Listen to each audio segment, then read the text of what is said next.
How's it, guys? Welcome back to the channel. For this video, I'm going to be doing a little flashback to October 2019, where you will see the different objects were at different times of the month. Now, back then, obviously, in 2019, I still had no idea what the importance of these observations were. And as you can see, Venus was in the west there. And this is a photo I took of the jacaranda trees, just showing a little bit of perspective. Now, the next little clip is of the 6th of October 2019. And as you can see, it's at 17:46:55. But I just wanted to give you a little comparison of 5 p.m. between the 3 years. And as you can see, the sun is not in exactly the same position and the same altitude. One thing I realized is that nobody actually tells you that there are these subtle changes from day to day. Now, there are consistent changes, but the changes aren't consistent, if you can understand what I'm trying to tell you. I don't think that repeatable means what flat earthers think it means, or should I say, want it to mean. If they actually did the research, they would have found out that what they tell us actually does comport with reality.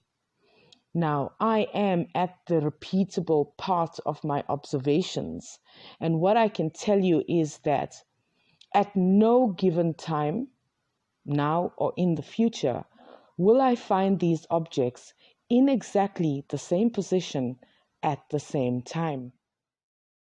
And as you can see, we've quietly slipped into 2021 October, and by this time I obviously had some clue about what I was doing. And as you can see, the 5 p.m. photo there with the numbers for 2019 and 2020, and they just aren't the same. Now, back in October 2019, it was the full moon on the 11th and 12th of October.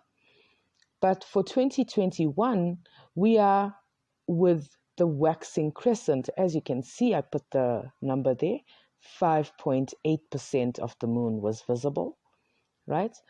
And this also shows us that the earth must be in motion.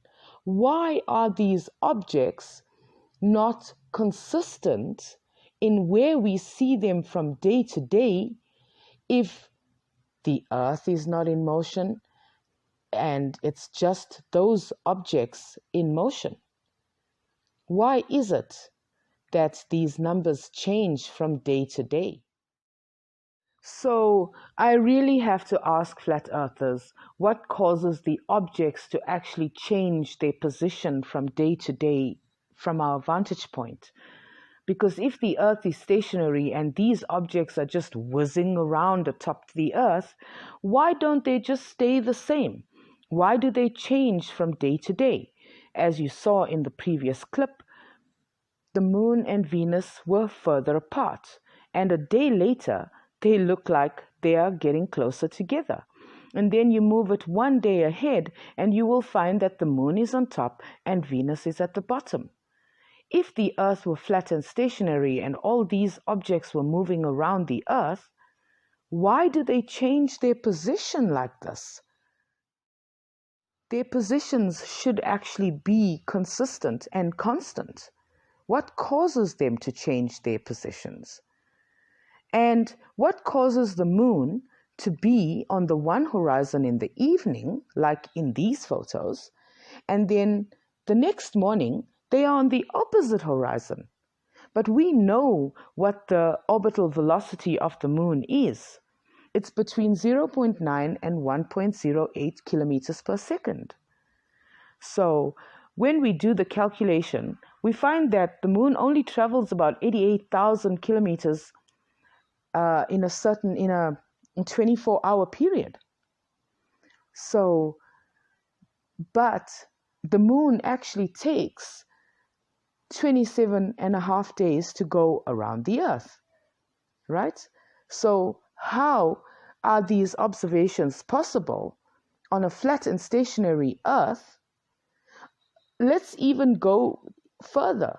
Why are these objects so-called setting, disappearing beyond the horizon, when on a flat and stationary earth, none of these objects should rise and set?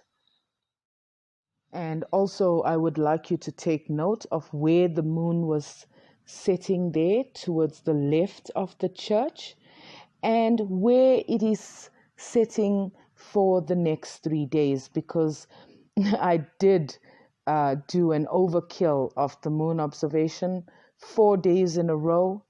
And if you can just take note of where it touches the church on the 23rd and the 24th, and maybe write in the comments why the moon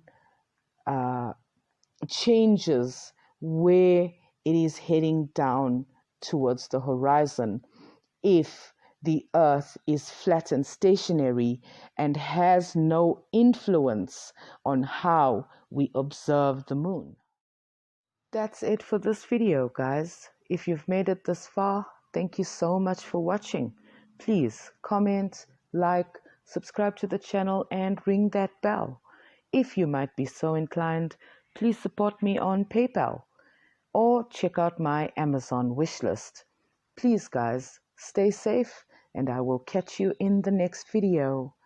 Bye.